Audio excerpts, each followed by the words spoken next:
Looks like an ordinary factory gate, doesn't it, with uniformed policemen to check you in and check you out again. Except that when you go in here, it's known as an in muster. And when you come out again, it's known as an out muster. Very military, but all these people are civilians. And they don't just have to carry identity cards.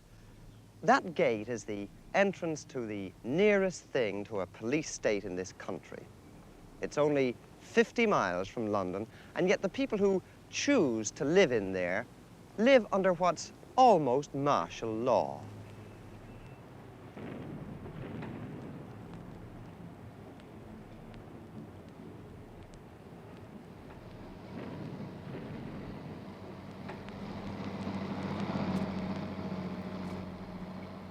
Not that everyone would choose to live here, because you couldn't call it lovely by any stretch of the imagination. But wildfowlers and bird watchers used to find it conveniently near to London. And 300 people do live here. Even its name is unattractive. It's called Foulness, and it's an island just off the Essex coast, not far from Southend. It's a bleak place of marsh and saltings. But now even the wildfowlers have been banned by the island's owners, the army, so that their artillerymen can blast off rounds of heavy ammunition into the Thames estuary in secret and in peace. They don't welcome strangers here. They've been testing guns and bombs and heavy ammunition on Foulness since 1805, when Lieutenant Colonel Henry Shrapnel came down from Woolwich to demonstrate his new bullet-filled shell. Over the years, the range of these big guns has got longer and longer, and gradually the army has bought up more and more of the land, so that now they own nearly all of Foulness Island, as well as the nearby twin islands of New England and Havengor. There are days when it's like a miniature Alamein, when the big guns pound away for hours, bringing plaster down from the ceilings and smashing the windows in cottages and houses. But it's not just the noise of the guns that bothers the Foulness families. It's the restrictions under which they now have to live. On an island which lives for the gun, this is a world of permits and passes and identity cards. As gunnery has become more complex, security has been tightened. The islanders are constantly halted at checkpoints by a police force which seems more numerous than the natives themselves. They live a restricted life, warned off whole stretches of land and coast by red flags when the guns are going to fire, and forbidden to go near the increasing number of secret sites. Harvest is the most critical time. The firing can actually stop you gathering in your harvest. Stop the gathering in the harvest, and the corn will shale out and things like that, and you lose it on the ground. If you have a friend on Foulness, you can't just drop in casually for a chat. You must apply for a permit, fill in forms, be scrutinised by police, be identified. If an islander's TV set breaks down, the repairman has to go through the security screen. So does the coalman, and the breadman, even the doctor. And a stranger will be watched very, very carefully indeed, as I was.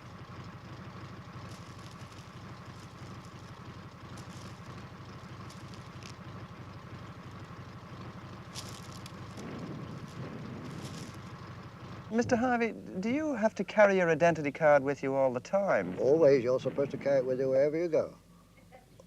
Whether you go on a bus or when you come up, when you go to Southend, you must carry it to go off the island and carry it in your possession all the time. Is it like a wartime identity card? Practically the same. Practically the same sort of idea, you see. And wherever you go on the island, you must carry it with you.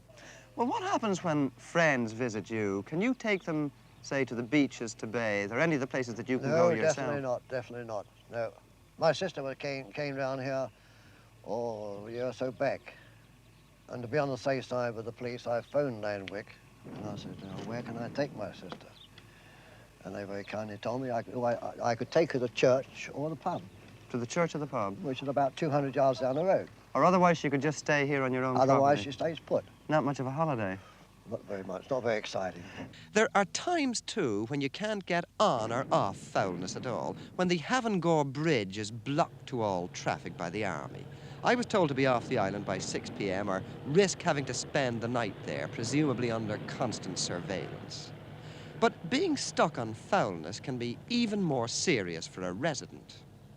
Colonel Boyce, some of the residents on the island here have told me that during the past couple of years, security precautions have got much more limiting and that they now have to carry identity cards. Now, why is this? Well, during the last 2 years, the government carried out a review of their security arrangements at all establishments, pending the disclosure of certain security breaches which have, over the past few years, have featured in the press. And Shoebury-less, along with other establishments, had to review their arrangements and tighten up where necessary. They feel, too, some of them, that the War Department would like to see them off the island altogether. Is that so? No, I don't think that is so at all.